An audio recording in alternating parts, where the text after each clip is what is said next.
اس سورہ کے مضمون کے اعتبار سے بات بھی آئی تھی شروع میں کہ یہ اس سے جو پہلی سورہ ہیں سورہ بقرہ اور آل عمران اور نساء اور مائدہ، اس کے اندر بقرہ اور آل عمران کے اندر یہود اور نصارہ کو سامنے رکھ کر کے بات ہوئی تھی اور ان کے اوپر اتمام حجت کیا گیا تھا. یہاں سے یہ مضمون بدلا ہے. بدلا اس انداز سے ہے کہ یہاں پر جو بات ہو رہی ہے وہ مشرکین مکہ سے بات ہے. مشرکین، منافقین اور مشرکین مکہ تو اس اعتبار سے کیونکہ رسول اکرم علیہ السلام کی بعثت کا جو پہلا مرکز ہے وہ مکہ ہے، ورنہ عام ہے سب کے لیے. تو ان کے جو اعتراضات تھے ان کے جوابات بھی آ رہے ہیں ساتھ میں، اور جو ان کے نظریات تھے اس کے اوپر بھی بات چل رہی ہے. تو ان نظریات کے اندر رسول اکرم علیہ السلام کی خواہش اور آرزو یہ تھی کہ کوئی بھی ایسا طریقہ ہو جائے کہ جس طریقے سے یہ لوگ ہدایت پالیں اور یہ لوگ ہدایت پر آ جائیں. یہ رسول اکرم علیہ السلام کی چاہت تھی اور آپ کا یہ برابر آپ کا یہ مزاج رہتا تھا اور برابر آپ اس بات کو لے کر کے فکر مند رہتے تھے کہ کسی بھی طریقے سے کوئی ایسا طریقہ ہو جائے کہ جس سے جو ہے یہ مشرکین ہدایت پالیں. تو آپ علیہ الصلوۃ والسلام کے گویا کے دل کے اظہار کو قرآن کریم نے اس انداز میں بات کیا ہے.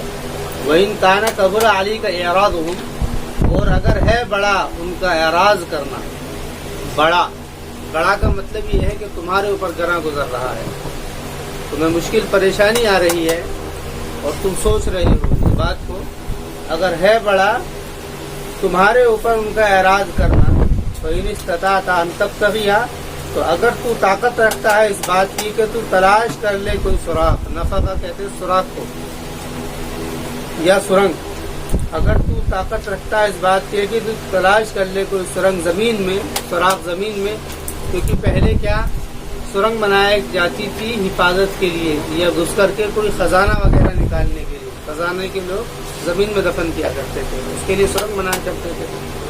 ابھی کی پرانی تاریخوں کو اگر دیکھا جائے تو ابھی بھی سرنگیں دکھ جاتی ہیں. تو اس بات کو کہ تو تلاش کر لے کوئی سرنگ زمین میں، او سلمًا فی السماء، یا کوئی سیڑھی، سلم کہتے ہیں سیڑھی، یا کوئی سیڑھی زینہ فی السماء، آسمان کے اندر، یا تو زمین کے اندر سرنگ بنا کر کے کچھ دلیل ان کو لا کر کے دکھلا دے توحید کے اور رسالت کے حق ہونے کے بارے میں، یا آسمان میں کوئی سیڑھی لگا کر کے وہاں سے لیا بتاتی ہوں بیایا، اور پھر تو لے کر کے آ جا ان کے پاس میں کوئی نشانیاں. تو یعنی کہ مطلب یہ ہے یہ بات کہی گئی اور اس کا جواب یہ ہے کہ تم طاقت نہیں رکھ سکتے ہو اس بات کی. وَلَوْ شَاءَ اللَّهُ لَجَمَعَهُمْ عَلَى الْهُدَىٰ، اور فرما رہے ہیں کہ اگر اللہ چاہتا تو یقیناً جمع کر دیتا ان سب کو ہدایت کے اوپر. فَلَا تَكُونَنَّ مِنَ الْجَاهِلِينَ، پھر آپ نہ ہوئیے جاہلین میں سے. دیکھیے بات یہ ہے کہ یہاں پر دو تین اعتراضات، دو تین اشکالات ہیں اور پھر اس کے جوابات ہیں. رسول اکرم علیہ الصلوۃ والسلام کی دل کی حسرت یہ تھی کہ کوئی بھی ایسا طریقہ ہو جائے جو ان کی ہدایت کے لیے کارگر ہو جائے، وہ چاہے کچھ بھی ہو. تو اللہ رب العزت نے پہلے تو آپ کے اختیار کو ختم کیا کہ پھر تمہارا اختیار یا تمہارا ذمہ یہ نہیں ہے کہ تم ان کی ہدایت کے پیچھے پڑو. تمہاری حیثیت ایک رسول کی ہے، نبی کی، تمہارا کام پہنچا دینے کا ہے. ہدایت کا کام وہ تمہارا نہیں ہے، ہدایت کا کام ہمارا ہے. لیکن ہدایت کا جو ضابطہ ہے اللہ تعالیٰ کا، وہ ہدایت کا ضابطہ اللہ تعالیٰ کا کچھ اصول اور ضابطے قانون کے اوپر چڑھا ہوا ہے. یہ ہر ایک انسان کی حسرت ہوتی ہے.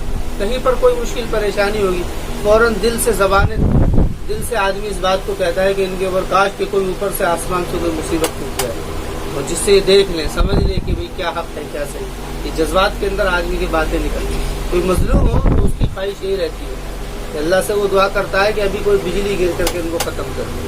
یہ جذبات کے حال ہیں. تو رسول اکرم علیہ الصلوۃ والسلام کے بھی جذبات ہی، لیکن آپ علیہ الصلوۃ والسلام کے یا رسول کے جو جذبات ہوتے ہیں وہ جاہلانہ جذبات نہیں ہوتے ہیں. وہ گویا کہ وہ جذبات وہ حق کے ہوتے ہیں، لیکن چونکہ وہ بھی جذبات سنت الہی سے ٹکرا رہے ہوتے ہیں، کیونکہ سنت الہی یہ نہیں ہے. سنت الہی یہ ہے کہ ہر ایک کے لیے دنیا کے اندر ارادہ اور اختیار. علم و عقل اور ارادہ و اختیار یہ دونوں چیزیں دی جاتی ہیں. علم و عقل ہر کسی کے پاس میں ہے اور ارادہ و اختیار ہر کسی کے پاس میں ہے. یہ مخلوق جو ہے انسان اور جن جو بھی مطلوب ہے اللہ تعالیٰ کی توحید اور رسالت کے لیے جو مطلوب ہے یہ دو مخلوق ہے انسان اور جن. فرشتے بھی مطلوب ہیں لیکن فرشتے کیونکہ وہ تو ان کی تو ماہیت ہی الگ ہے. لیکن اگر دیکھا جائے انسان اور فرشتے اور جن یہ تین مخلوق دو کیفیت سے ممتاز نہیں. پہلی یہ ہے کہ علم و عقل ہر کسی کے پاس ہے, وہ جانتے ہیں سب چیز کو, عقل ان کے پاس میں ہے, سمجھ سکتے ہیں, اور ارادہ اور اختیار بھی ہے. ارادہ و اختیار کا مطلب یہ ہے کہ اپنے ارادے سے وہ کچھ بھی کر سکتے ہیں اور اختیار ہے جو چاہے اپنا سکتے ہیں. تو جب انسانوں کو ارادہ اور اختیار اور علم و عقل دے دیا تو اللہ رب العزت نے ہدایت کا جو ضابطہ ہے وہ اس بنیاد پر رکھا ہے, علم و عقل اور ارادہ و اختیار کو. اگر ارادہ اور اختیار چھین لیا ہے تو وہ لوگ اللہ تعالیٰ کے مطلوب بھی نہیں ہیں. دیکھیے جو انسان بے وقوف ہے, عقل مند نہیں ہے, عقل اس کے پاس میں نہیں ہے, وہ مکلف بھی نہیں ہے. لا یکلف اللہ نفسا الا وسعها, کیونکہ وہاں پر ارادہ و اختیار ختم ہے, عقل ختم, وہاں پر جو ہے عقل بھی ختم ہے, اس کی وجہ سے ارادہ اختیار بھی ختم ہو گیا. ارادہ وہ اپنی کسی اچھی چیز کا ارادہ, علم و عقل ختم ہے. اب آ جائیے بچے کے اوپر. بچے کے اندر علم و عقل تو ہے لیکن ارادہ و اختیار نہیں ہے, اس طور پر کہ اس کو یہ پتہ نہیں ہے کہ میں کیا چیز اٹھاؤں, کیا میرے لیے درست ہے. وہ بچہ ہے, کبھی آگ کو ہاتھ میں لے لے گا, کبھی پھول کو ہاتھ میں لے لے گا, کبھی کانٹوں کو لے لے گا, کبھی وہ چیز لے لے گا جو نقصان کی ہے. وہ بجلی کو پکڑنے سے گھبرائے گا نہیں, وہ راستے میں باہر نکلنے سے وہ ڈرے گا نہیں, کیونکہ اس کے پاس میں ارادہ اختیار نہیں ہے. تو ارادہ اور اختیار کی بنیاد پر یہ اللہ تعالیٰ کا ضابطہ ہے جو اللہ تعالیٰ نے مقرر کیا ہے ہدایت کے لیے. اور اس کے خلاف تصورات, ان دونوں کے خلاف تصورات, چاہے وہ کسی بھی جذبے پر ہو, چاہے وہ کسی بھی نہج کے اوپر ہو, یہ اللہ تعالیٰ کے قانون کے اندر یہ جاہلیت کے جذبات کہلائے جائیں گے. تو قرآن کریم کہتا ہے فلا تکون ولو شاء اللہ لجمعهم علی الہدی. اگر بات یہی ہوتی کہ اللہ تعالیٰ کی یہ سنت نہ ہوتی تو اللہ تعالیٰ سب کو ہدایت کے اوپر جمع کرتے تھے. کیوں؟ کیونکہ ہے تو سب اللہ کے قبضے میں, ان کے ارادہ اختیار علم و عقل سب اللہ تعالیٰ اپنے قبضے میں لے لیتا ہے. لیکن یہ قبضے میں نہیں لیا ہے, یہ سب ان کو پھر ان کو اتھارٹی دی ہے کہ وہ جو چاہے جیسے چاہے استعمال کرے. اس کی مثال ایسے سمجھو جیسے کہ کوئی تمہارے پاس میں کوئی ٹرے ہو اور اس کے اندر 2 گلاس رکھ کر کے لایا, جس کے اندر ایک گلاس کے اندر دودھ ہو اور دوسرے میں شراب ہو. ایک گلاس میں دودھ ہو اور دوسرے. تو یہ بات فرمائی تھی کہ تمہاری بات کا جواب انما استجیب الذین یسمعون, کہ صرف جواب دیں گے وہ لوگ جو کہ سنتے ہیں, یعنی جو سنتے ہیں وہ جواب دیں گے. لیکن جو سنتے ہی نہیں ہیں وہ کیا جواب دیں گے؟ جو سنتے نہیں ہیں ان کا جواب دیں گے نہیں, کیونکہ انہوں نے سنا ہی نہیں. فرمانے کہ جواب دیں گے وہ لوگ جو کہ سنتے ہیں, سنیں گے.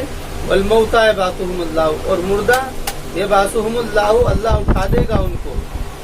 یعنی فرمانے کہ جو مردہ ہیں, مردہ کے تو بارے میں فاصلہ یہ ہے کہ مردے لوگ کو تو جب تک ان کے اندر جان نہ ڈال دی جائے اس وقت تک اس کو کچھ نہیں پتا. تو فرمانے کہ مردہ جو ہے یہ مردہ ہے, ان کے اندر جان ڈلے گی قیامت کے دن. قیامت کے دن جب آئیں گے تو وہاں پر ان کے اندر جان ڈل جائے گی, وہاں ان کو سمجھا لینا. ظاہر ہے کہ وہاں کا سمجھانا تو کوئی کارگر نہیں, یہ گویا کہ ان کا استہزاء ہے. تم مہیلے ہی یرجعون, پھر اسی کی طرف لوٹائے جائیں گے وہ, پھر ان کو بدلہ دے دیا جائے گا. وقالوا لولا نزل علیہ آیۃ من ربہ, اور کہا ان لوگوں نے یعنی مکہ والوں نے یا کوئی بھی یہ اعتراض کر سکتا ہے, لولا نزل, جتنے بھی اعتراضات اب مذہب کے مخالف ہوں گے. یہ بات سورہ آل عمران کے اندر شروع کی رکوع کے اندر یہ بات طے کر کے بتا دی گئی تھی کہ جتنے بھی اعتراضات ہوں گے اس کی 2 ہی وجہ ہوں گی. یا تو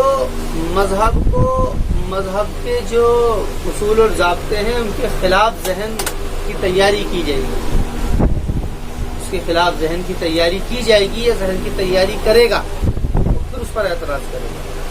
یا پھر قرآن کریم کے اندر یہ جو متشابہات آیت ہیں ان کے پیچھے چل رہے ہیں کہ اس میں آیات محکمات ہن ام الکتاب واخر متشابہات واما الذین فی قلوبہم زیغ فیتبعون ما تشابہ منہ ابتغاء الفتنہ. تو وہ ان چیزوں کو لیں گے اور فتنہ پیدا کریں گے, یعنی مذہب کے خلاف. اچھا اور اعتراض. اب جب فتنہ جو پھیلایا جائے گا وہ ان کے طریقے کیا ہوں گے, وہ سوالات کیا ہوں گے جو وہ کیے جائیں گے. فتنہ تو بعد میں پھیلے گا, لیکن پہلے تو کوئی حرکت ہوگی, کوئی محرکات ہوں گے. تو وہ محرکات جتنے بھی ہیں باتوں کے اعتبار سے وہ قرآن کریم سب نقل کر رہا ہے. یہ اعتراض بھی ہوگا, لولا نزل علی آیۃ من ربہ, کیوں نہیں نازل کر دی گئی اس کے اوپر اللہ تعالیٰ کی طرف سے, اس کے رب کی طرف سے کوئی نشانی. مثلا کوئی چیز ایسی اس کے پاس میں ہوتی جس کو دیکھ کر کے ہم مان لیتے کہ وہ اپنے ہاتھ سے کچھ کر لیتا یا اپنے آنکھ سے کچھ کر دیتا, یا جیسے کہ عیسیٰ علیہ السلام کو دیے گئے تھے معجزات, موسیٰ علیہ السلام کو دیے گئے تھے, ایسا کوئی معجزہ. تو قل ان اللہ قادر علی ان ینزل آیۃ, تو آپ ان سے کہہ دیجئے کہ بے شک اللہ تعالیٰ قادر ہے اس بات کے اوپر کہ نازل کر دے کوئی نشانی. تشدید اور تخفیف دونوں کے ساتھ میں یہ قرات ہے, ینزل آیتن کوئی نشانی, ولکن اکثرهم لا یعلمون, لیکن اکثر لوگ نہیں جانتے ہیں. نہیں جانتے ہیں کا مطلب کیا ہے؟ نہیں جانتے ہیں, وہ کیا نہیں جانتے ہیں کہ ضابطہ اللہ تعالیٰ کا ہدایت کا معجزات نہیں ہے. معجزات اصل میں رسولوں کی تائید میں تو بھیجے جاتے ہیں, رسول کی تائید میں تو معجزات بھیجے جاتے ہیں, لیکن ضابطہ اللہ تعالیٰ کا ہدایت پہنچانے کا یا دینے کا وہ معجزات نہیں ہے. یہ بات بہت جان سمجھنے کی ہے. معجزات اللہ تعالیٰ کے ضابطے نہیں ہیں کہ جن کی بنیاد پر یہ تصور کیا جائے یا یہ سمجھا جائے کہ یہ ہدایت کے ضابطے. یہ تو صرف انبیاء علیہ السلام کی تائید میں یہ ضابطے دیے جاتے ہیں. قرآن کریم نے بہت ساری جگہوں پر اس پر بات کی ہے. فرمانے نہیں جانتے, اب ضابطہ بیان ہے آگے. قانون اور ضابطہ اللہ تعالیٰ کا کیا ہدایت کا وہ بیان ہے. وما من دابۃ فی الارض, وہ یہ ہے ضابطہ کہ کتنے ہی دابہ کہتے ہیں رینگنا, دابۃ الارض زمین کا رینگ. سانپ کے لیے بھی لفظ آتا ہے کیونکہ وہ رینگتا ہے. اب ہر انسان, کوئی آدمی اپنی کمر سے رینگ, کوئی مخلوق کمر سے رینگتی ہے جیسے کہ سانپ ہے یا اور بہت سارے مخلوق ہیں, اور کوئی کچھ مخلوق کو اللہ نے پیر دیے ہیں رینگنے کے لیے. تو فرما رہے ہیں کہ جو کچھ بھی رینگتا ہے اور نہیں ہے کوئی رینگنے والا زمین میں, ولا طائر یطیر, اور نہ ہی کوئی پرندہ جو اڑ رہا ہے. یہ عربی کا وہی خاص اسلوب ہے جو کہ قرآن کریم میں بہت ساری جگہوں پر آیا ہے, یعنی کچھ الفاظ محذوف کر دیے گئے. تو دیکھو یہاں پر محذوف ہے, اصل عبارت یہ ہے وما من دابۃ فی الارض یدب ولا طائر یطیر فی السماء. پہلے والے میں یدب محذوف ہے, دوسرے والے میں فی السماء محذوف ہے. اور نہیں ہے کوئی رینگنے والا زمین میں کیا جو رینگتا ہو, نہ ہی کوئی پرندہ جو کہ اڑتا ہو فی السماء آسمان میں. یہ ایسے عبارت ہوگی. تو چونکہ یہ سیاق و سباق واضح کر دیتا ہے کہ یہ چیز محذوف ہے. یہ بلیغ کلام ہوتا ہے, فصیح کلام. عربوں میں, عربی کے اندر یہ مثالیں بہت زیادہ ملتی ہیں, اردو کے اندر یہ مثالیں نہیں ملتی ہیں, یا کسی بھی زبان کے اندر یہ مثالیں نہیں ہیں. اور نہیں ہے کوئی رینگنے والا زمین میں, اور نہ ہی کوئی پرندہ جو اڑ رہا ہو بجناحی ہی اپنے پروں سے, الا هم امثالکم, مگر تمہارے ہی طرح ہو. مطلب یہ ہے کہ تمہارے لیے اس کے اندر نشانیاں ہیں, تمہارے لیے ایک نشانی, یعنی تمہاری ہی طرح ایک جماعت ہے, امت کی جمع ہے. یعنی کہ اللہ تعالی کی قدرت کی نشانی کا بیان ہے. بیان یہ ہے کہ جس طریقے سے جانوروں کے اندر اپنے نظام زندگی کے نظام کو چلانے کی مہارت اور اپنے آنے والے خطرے سے خوف زدہ ہو جانا کی مہارت اور اپنی ضروریات کے لیے رزق اور روٹی پانی کی فکر مندی ہونے کی جو ان کے اندر ایکٹیویٹی ہوتی ہے وہ قابل بیان, وہ بیان سے بالکل باہر ہے, وہ بالکل بیان سے باہر ہے. قرآن کریم نے دوسری جگہ پر بھی ذکر کیا ہے کہ اس میں لا يحتمنکم سلیمان وقالت نملۃ یا ایھا النمل ادخلوا لا يحتمنکم سلیمان وجنودہ وهم لا يشعرون. کہ چیٹی نے اپنی جماعت سے کہا کہ تم اپنے بلوں کے اندر گھس جاؤ کہ تم کو آ کر کے سلیمان کے لشکر روم نہ دے. یعنی جو ان کے اندر نظام تھا, اپنے جو اجتماعی نظام تھا ان کا, اجتماعی نظام کے اندر کھانے پینے کا بھی مسئلہ ہے, رہن سہن کا بھی مسئلہ ہے, گھر مکان کا بھی مسئلہ ہے, ساری چیزیں. ایک انسان گھر کے اندر رہ رہا ہے، اس کے ساتھ میں اس کی بیوی بچے ہیں، وہ اس کے نظام کو بنائے گا، وہ اس کے گھر مکان اس کو دے گا، وہ ان کو پہننے کے لیے کپڑے کا انتظام کرے گا، وہ کھانے پینے کے لیے ضروریات کا انتظام کرے گا، وہ ہر ایک ضروریات کا انتظام کرے گا، وہ اس کے ذمے ہے۔ تو فرما رہے ہیں کہ جو نظام انسان کے اندر ہے ایسا ہی نظام جانوروں کے اندر بھی ہے، اور یہ انسانوں کی نظروں کے سامنے۔ سائنٹیفک میڈیکل سائنس نے اس بات کو پروف کیا ہے، کیونکہ شہد جو ہے وہ اسی سے ریلیٹڈ ہے، کہ شہد کی مکھی جو ہے اس کے اندر جو نظام ہے اپنے اس چھتے کے ٹیمپریچر کو مینٹین کرنے کا، اور اس کے علاوہ جتنی بھی اس کے اندر وہ مکھیاں ہیں ان کے مطابق قانون اور ضابطے بنانے کا، وہ باقاعدہ جس رفتار سے اڑ کر کے جاتی ہے مکھی اسی رفتار سے واپس آتی ہے، اور اسی جو اس کا ایریا طے کیا ہے جانے کا، جو اس کی لائن طے کی ہے اسی پر اس سے کراس نہیں ہوتی ہے، نہ اوپر نیچے، نہ 1 mm نہ اوپر نہ نیچے، بالکل اسی چیز میں جائے گی۔ اگر کوئی چیز سامنے آ گئی تو وہاں سے پیچھے ہٹ جائے گی، جب وہ ہٹ جائے گی پھر وہ جائے گی۔ جب وہ چھتے کے اندر پہنچتی ہے تو وہاں چھتے کے اندر ایک دروازہ ہوتا ہے اندر گھسنے کا، وہاں پر کچھ پہرے دار ہوتی ہیں مکھیاں، وہ آئیں گی، وہ ان کے منہ سے منہ ٹچ ہوتا ہے، وہ ان کا کوئی کوڈ ہوتا ہے جس سے وہ پہچانتے ہیں، وہ ایک دوسرے کو پہچانتے ہیں۔ اس کے بعد میں کوڈ رہتے ہی وہ راستہ کھل جاتا ہے، وہ اندر چلی جاتی ہے، اور اس مکھی کو تنبیہ کی جاتی ہے کہ کسی گندی چیز پر نہ بیٹھو۔ اس مکھیوں کے اندر ایک مکھی ہوتی ہے جس کو رانی کہا جاتا ہے، اور وہ پورے کو مینٹین کر کے رکھتی ہے۔ یہ سارا کا سارا نظام، اور اگر یہ تو وہ ہے جو یعنی ڈاکٹرز نے اس کو دکھایا ہے پورا، وہ ہے، اور کوئی بھی دیکھ سکتا ہے اس کو۔ قرآن کریم نے وہی بات کہی ہے اس کے اندر، الا امثالکم، مگر تمہاری ہی طرح ایک جماعتیں ہیں، جس طریقے سے تم اپنے نظام زندگی کو لے کر کے چلتے ہو ویسے ہی انہی کے اندر ہے۔ یعنی سوچنے والی بات یہ عقل و شعور ان کو کس نے دیا، یہ عقل و شعور ان کے اندر کیسے پیدا ہوا؟ الا امثالکم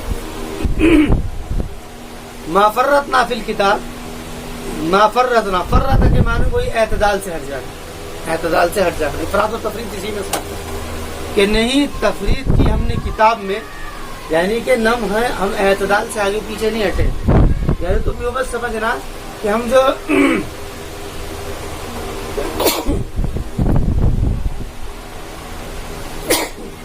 یہ جو بات کہی جا رہی ہے کہ جانوروں کے اندر یہ اتنا نظام ہے چلانے کا، یہ تم یوں مت سمجھنا کہ یہ افراط و تفریط کا طریقہ ہے، یہ مت سمجھنا، یہ مت سمجھنا۔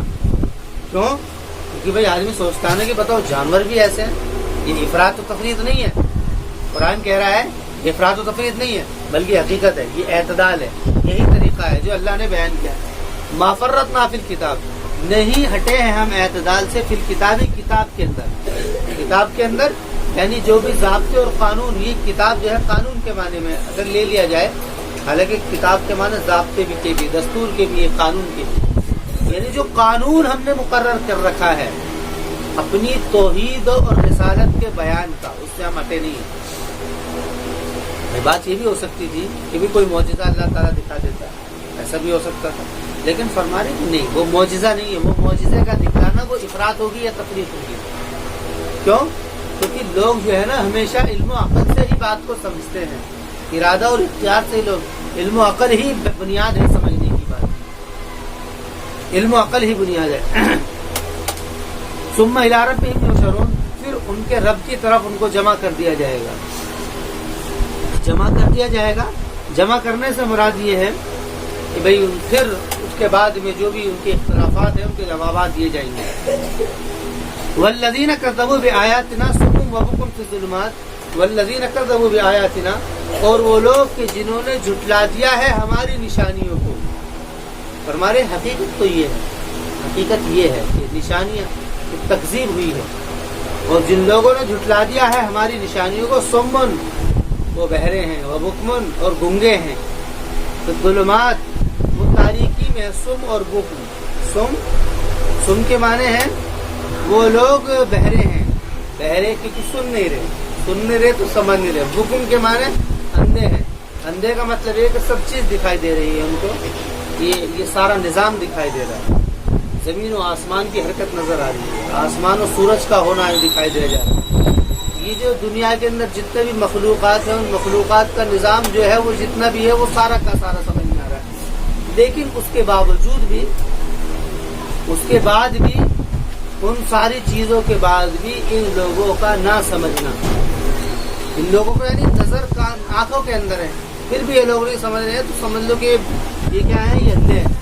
وَبُكُمْ فِي الظُّلُمَاتِ، یہ تاریکی کے اندر ہے، ظلمات یہ تاریکی کے اندر ہے یہ لوگ۔ مَن يَشَإِ اللَّهُ، یعنی جیسے کہ اندھیرا کر دیا جائے اس میں آدمی کچھ نہ دیکھ سکے، یہ اندھیرے کے اندر ہے۔ مَن يَشَإِ اللَّهُ يُضْلِلْهُ، اگر اللہ چاہے تو ان کو گمراہ کر دے، وَمَن يَشَأْ يَجْعَلْهُ، اور اگر چاہے تو وہ اس کو بنا دے عَلَىٰ صِرَاطٍ مستقیم، سیدھے راستے پہ۔ یعنی فرما رہے ہیں کہ یہ لوگ ایسے ہیں، یعنی کہ مطلب کیا ہے، یہ لوگ اپنے علم و عقل کو استعمال نہیں کرتے۔ اب ان کو بس ان کا یہی طریقہ ہے، یا تو اللہ تعالیٰ ہی اپنی طرف سے دکھا دے کہ اللہ تعالیٰ ان کو ہلاک کر دے، لیکن چونکہ اللہ کے دستور یہ نہیں، سنت الہی یہ نہیں، سنت الہی الگ ہے۔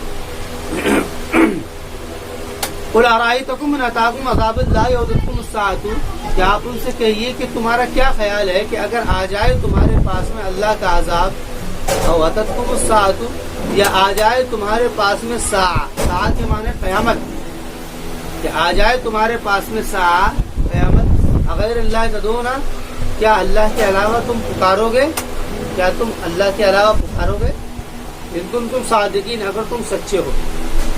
مطلب کیا ہے، مطلب یہ ہے کہ جب انسان کے اوپر مصیبت، عربوں میں جب مصیبت اور پریشانی آتی تھی فوراً وہ خدا کو پکار، فوراً وہ اللہ تعالیٰ کو پکار دیتے، وہاں خدا کا تصور تھا، وہاں توحید کا تصور تھا۔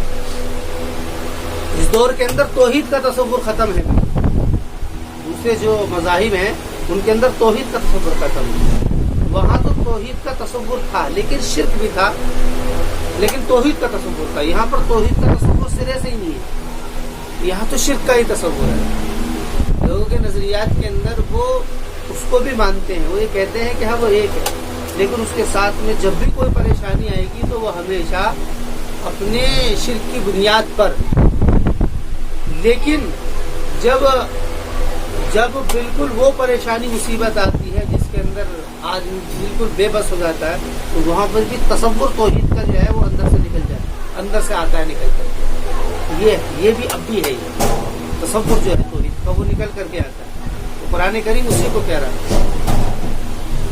غیر اللہ تدعون، کیا تم اللہ کے علاوہ پکارتے ہو، ان کنتم صادقین، اگر تم سچے ہو، بل ایاہ تدعون، یہ جواب ہے، بلکہ اسی کو ہی تم پکارتے ہو۔ فیکشف ما تدعون الیہ، تو وہ کھول دیتا ہے وہ کہ جس کو وہ اس کی طرف، تو وہ کھول دیتا ہے وہ جس کی طرف وہ پکار رہے تھے، یعنی جس مصیبت اور پریشانی کی وجہ سے وہ اللہ کو پکار رہے تھے، اللہ تعالیٰ وہ مصیبت کو کھول دیتا ہے، ختم کر دیتا ہے، انشاء اگر چاہتا ہے، وَتَنْسَوْنَ مَا تُشْرِكُونَ، اور بھلا دیتا ہے، اور وہ بھلا دیتے ہیں ما تشرکون، اس چیز کو جس کو وہ شرک کر رہے ہیں، یعنی اس ٹائم بھول جاتے ہیں، جب مصیبت پریشانی آتی ہے اس وقت میں وہ اپنے شرک کو بالکل بھول جاتے ہیں، بس توحید کے اوپر قائم ہیں۔ وَتَنْسَوْنَ مَا تُشْرِكُونَ، اور یہی نظریہ آج بھی ہے، کیونکہ یہ انسان کی طبیعت میں ودیت کی گئی جگہ، طبیعت کے اندر ودیت کی گئی، جب بھی اس کو کوئی مصیبت پریشانی آتی ہے اگر اس کا دل کا حال دیکھا جائے تو وہ توحید ہی اس کے اندر، لیکن چونکہ اللہ تعالیٰ کو پھر جب وہ ہٹ جاتی ہے پھر وہ شرک میں لگ جاتا ہے، شرک میں وہ لگ جاتا ہے۔ وَلَقَدْ أَرْسَلْنَا إِلَىٰ أُمَمٍ مِّن قَبْلِكَ، اور یقیناً تحقیق کہ ہم نے بھیجے ہیں إِلَىٰ أُمَمٍ مِّن قَبْلِكَ، آپ سے پہلے بہت ساری جماعتوں کی طرف، فَأَخَذْنَاهُمْ بِالْبَأْسَاءِ، پھر ہم نے پکڑ لیا ان کو بالباسا،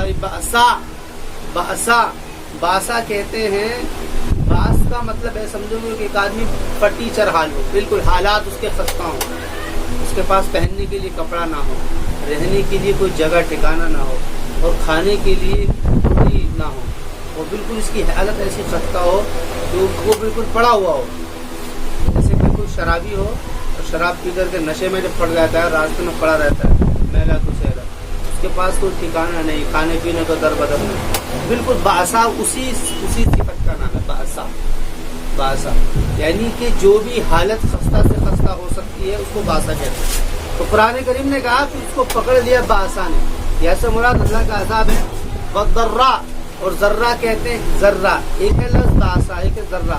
ذرہ کہتے ہیں تکلیف کو، ذرہ کہتے ہیں تکلیف کو، تکلیف کا یعنی اس کی حالت تو یہ نہیں ہوئی ہے، حالت اس کی خستہ تو نہیں ہوئی ہے، لیکن اس کو تکلیف ہے، مشکل پریشانی ہے، مصیبتیں اس کے اوپر آ رہی ہیں، تو پریشان ہے۔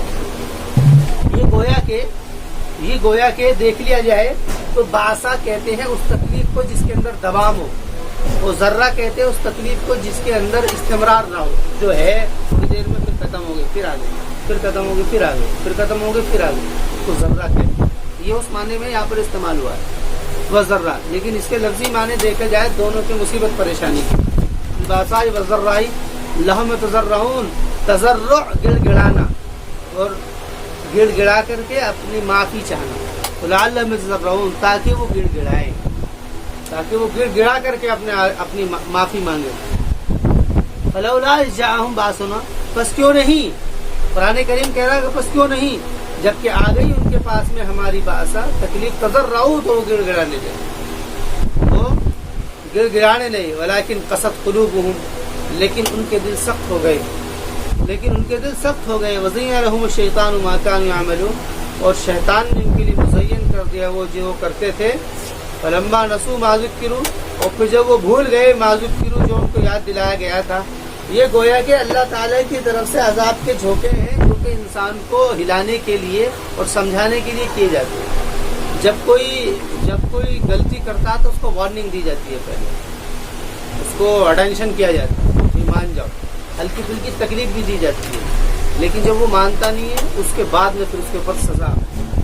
یہ وہی طریقہ ہے قرآن کریم کہہ رہا ہے کہ ان کو ہلکا پھلکا ستایا جاتا ہے، ان کے اوپر حالات آتے ہیں، ان کے اوپر پریشانی آتی ہے، وہ دیکھتے ہیں، لیکن اس کے بعد بھی اگر یہ لوگ نہیں مانے تو قرآن کریم کہتا ہے فلما نسوا، اور پھر جب وہ بھول گئے اس چیز کو جو ان کو یاد دلائی گئی تھی، باسا اور ذرہ، فتحنا علیہم ابواب کل شیء، اور پھر ہم نے پھر یعنی بھولے کیوں؟ کیونکہ ہم نے ان کے اوپر کھول دیے۔ یہ گویا کہ بات کا جو ہے، یہ بات کا جو جملہ ہے یہ علت ہے، ایسی حالات میں ہمیشہ آدمی سنبھلتا ہے، دھیان رکھنا، حالات جب بھی ہوتے ہیں اس میں حالات تربیت کرتے ہیں انسان، اور حالات جب ختم ہو جاتے ہیں اور آسائش اور راحتیں آ جاتی ہیں تو پھر انسان جو ہے اکڑ جاتا ہے۔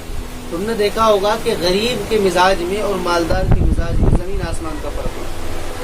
یہ حالات ہیں جو اس کو مینٹین کیے ہوئے ہیں، اور جو مصیبتیں پریشانی آتی ہیں اس مصیبت پریشانی کے اندر اس کا نظریہ بڑا غلط ہو جاتا ہے۔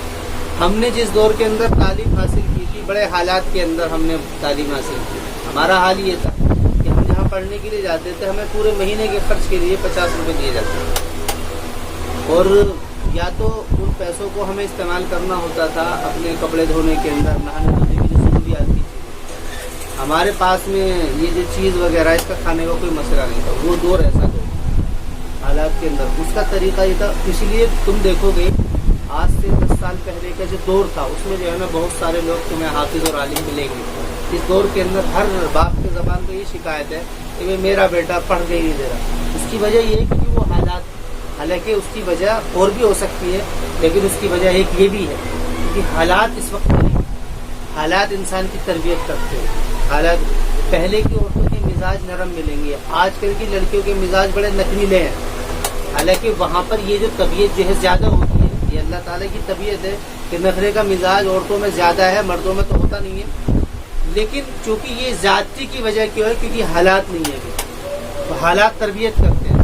اس لیے بزرگوں کے صوفیہ کے یہاں پر تو باقاعدہ یہ ایک طریقہ ہے، سلیبس کے اندر یہ بات داخل ہے کہ وہاں پر کھانا پینا ایک ٹائم دیا جاتا ہے، سونے کا وقت وہاں متعین ہو، وہاں حالات میں رکھا جاتا ہے تاکہ ذہن و قلب کی تربیت ہو۔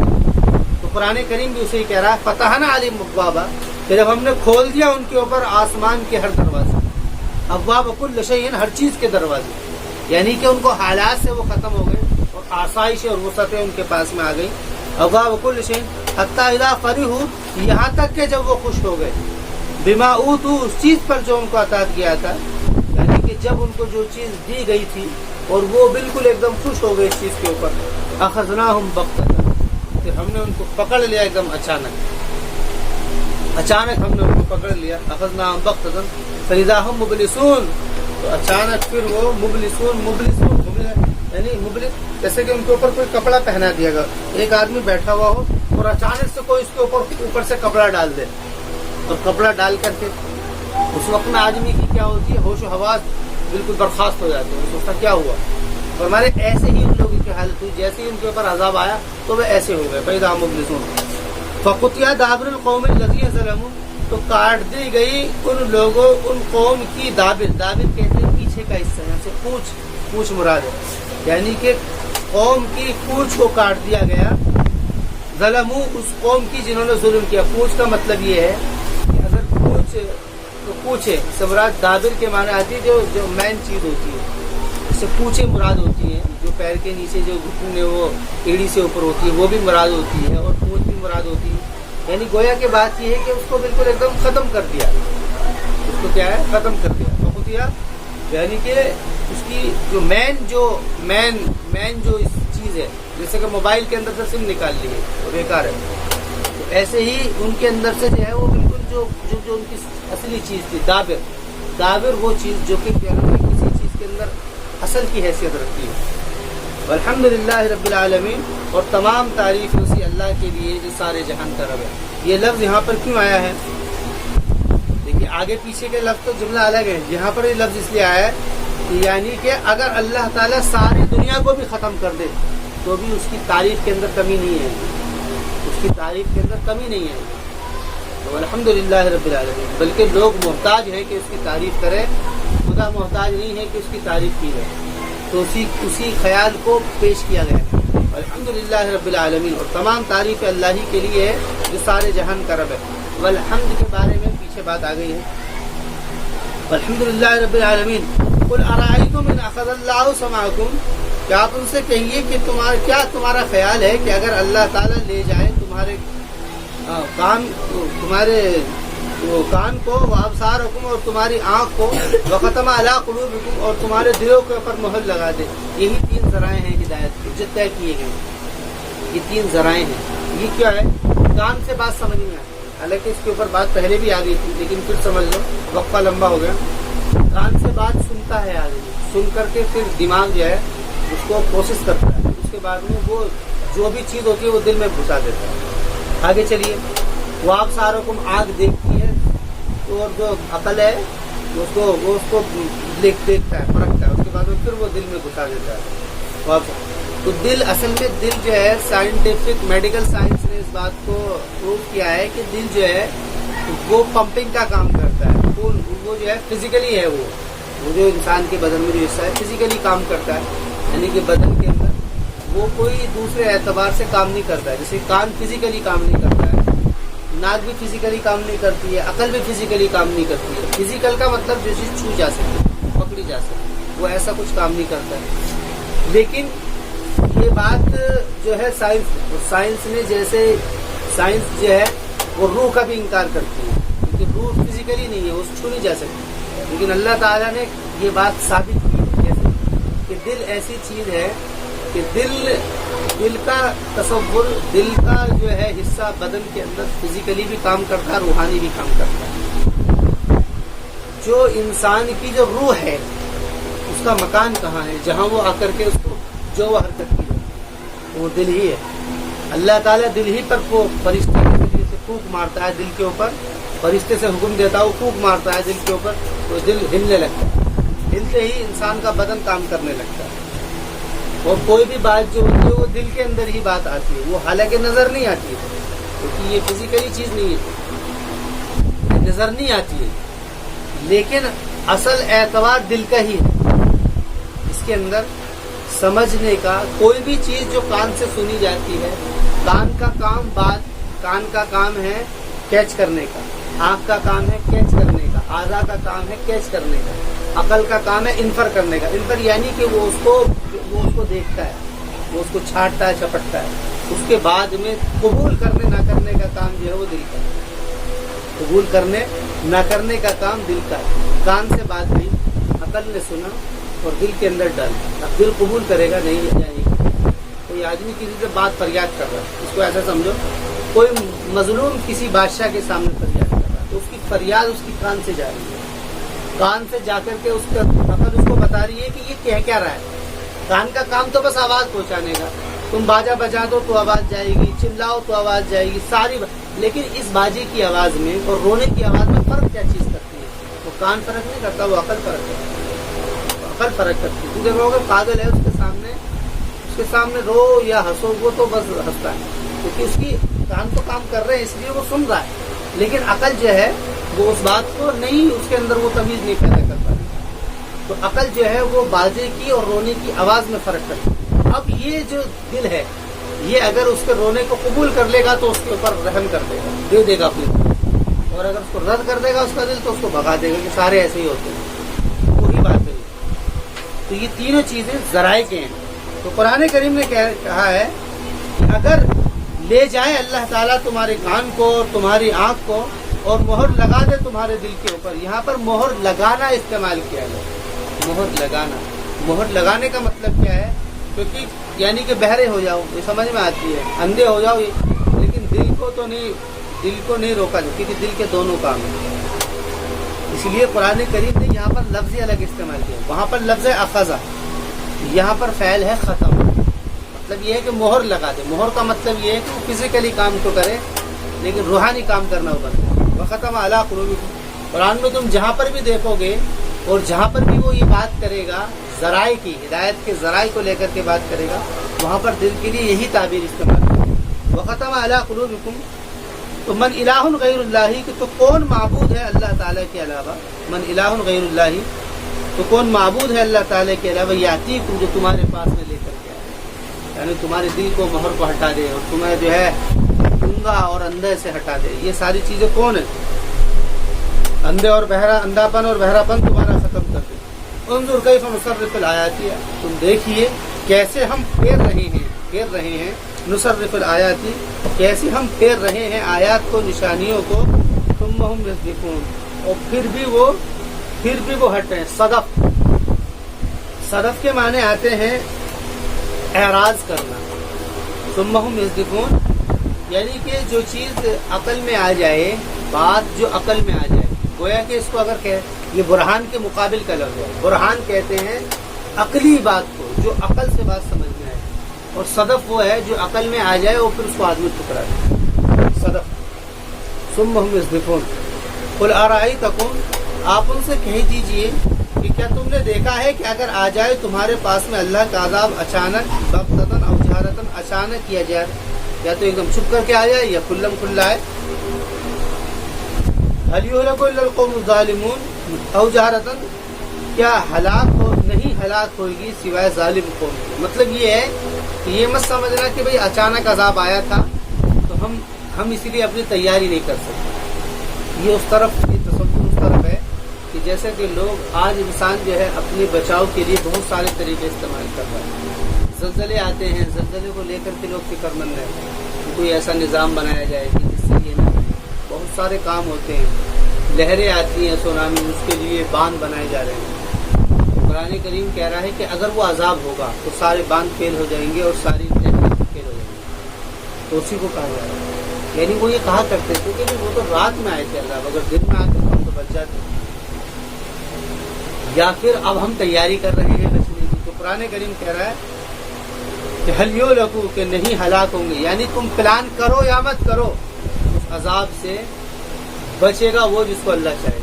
جیسے کہ مشہور واقعہ ہے نوح علیہ السلام کا کہ ساری قوم ہلاک ہو گئی اور وہ بڑھیا اپنے گھر کے اندر بیٹھی ہوئی وہ چرخا ہی کاٹ رہی. جب دیکھا تو اس نے کہا کہ جی کچھ نہیں، بس ہلکی پھلکی سی آواز تھی، میں سوچا کچھ بات ہو رہی ہوگی، ورنہ میں تو اپنا ہی کام کر رہی ہوں. یہ واقعہ ہے، یہ واقعہ سچا ہے جھوٹا ہے، بہرحال اس خیال کے قریب کر دیتا ہے بات. یہ وہی بات ہے. هل يهلكوا، نہیں ہلاک کی جائے گی سوائے ظالم قوم کے. وما نرسل المرسلین، یعنی ظالم ہی ہلاک ہوں گے، باقی جو نیک کار ہوں گے وہ بچ جائیں گے. وما نرسل المرسلین الا مبشرین ومنذرین، اور نہیں بھیجا ہم نے مرسلین کو یعنی فرشتوں کو یا رسولوں کو سوائے مبشرین اور منذرین بنا کر، یعنی یا تو وہ خوشخبری سنا رہے ہیں یا ڈر سنا رہے ہیں. دیکھیے بات یہ ہے کہ رسول کی بعثت کا مقصود رحمت کے سوا کچھ نہیں ہے. ایک بات سمجھ لیجیے، رسول کی بعثت کا مقصود جہاں پر بھی یہ لفظ آئے گا وہاں پر مبشرین کا لفظ آئے گا. وما ارسلناک الا رحمۃ للعالمین، کہ ہم نے آپ کو سارے جہان کے لیے رحمت بنا کر کے دیا. یہاں پر بھی پہلا لفظ مبشرین. اصل میں بات یہ ہے کہ رحمت کا لازمی نتیجہ یہ ہے، رحمت کا لازمی نتیجہ یہ ہے کہ جو لوگ اصول سے ہٹ جائیں گے تو ان کو اوپر سزا ہوگی. دو لوگ ہیں، ایک نے اچھا کیا ایک نے برا، تو بھائی اچھے کو اچھا دے دیا برے کو بھی اچھا دے دیا تو اس کے ساتھ رحم کام ہوا. یہ قاتل ہے یہ مقتول ہے، یہ قاتل ہے یہ مقتول ہے. مقتول کو تو چلو جزا ملے گی، لیکن قاتل کو بھی اگر مل جائے تو پھر انصاف کا ہوگا، رحم کا ہوگا. رحم کا مطلب تو اعتدال ہے. فرما رہے ہیں کہ اس رحمت کا لازمی نتیجہ یہ نکلتا ہے کہ جو لوگ ظالم ہیں ان کو سزا دی جائے. تو اس لازمی نتیجے کے اعتبار سے یہ بات نکل رہی ہے. ورنہ قرآن کریم جب بھی یہ بات کرتا ہے نا تو وہاں پر گول مول بات کر دیتا ہے. کیا کہتا ہے؟ وہی کہتا ہے کہ ان اللہ لا یغفر ان یشرک بہ ویغفر ما دون ذلک لمن یشاء. اللہ تعالیٰ مشرک کی تو وہ تو ضابطہ ہے، ویغفر، لیکن اس کے علاوہ جو گناہ ہوں گے تو وہ معاف کر دے گا. ما دون ذلک لمن یشاء، جس کو وہ چاہے. یعنی لازمی حتمی فیصلہ نہیں کر رہا. سب جگہ یہی بات ہے، سب جگہ یہی بات ہے کہ اللہ تعالیٰ جس کو چاہے عذاب دے، جس کو چاہے روکے. یہی باتیں آتی ہیں. لیکن رحمت کے بارے میں کبھی یہ بات نہیں آئے گی. وہاں تو بات یہ آئے گی کہ جو لوگ نیک ہیں ان کو بدلہ دیا جائے گا. جنات تجری من تحتہا الانہار خالدین فیہا ابدا. فمن آمن واصلح، پر جو شخص کے ایمان لے آیا اور اس نے صلح کر لی. صلح سے مراد یہ ہے کہ اپنے آپ کو یہ ظاہر کر دیا. ایمان صرف قلبی ماننے کے لیے نہیں آتا ہے بلکہ اس کے لیے اظہار بھی ضروری ہے. فلا خوف علیہم ولا هم يحزنون. تو ان کے کیونکہ دل سے تو کوئی بھی مان کر کے رہ سکتا ہے.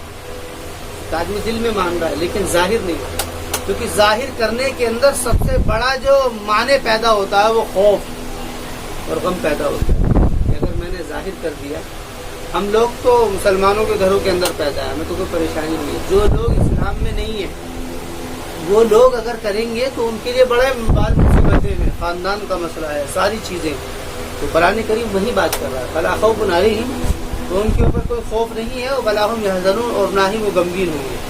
الذین کذبوا بآیاتنا، اور وہ لوگ کہ جنہوں نے جھٹلا دیا ہماری نشانیوں کو، یمسهم العذاب، تو ان کو چھو لے گا عذاب، بما كانوا يفسقون، اس چیز کی وجہ سے جو کہ وہ فسق کرتے تھے. یعنی جو وہ اطاعت سے نکل گئے تھے کہ وہ ان کو جو ہے عذاب چھو لے گا.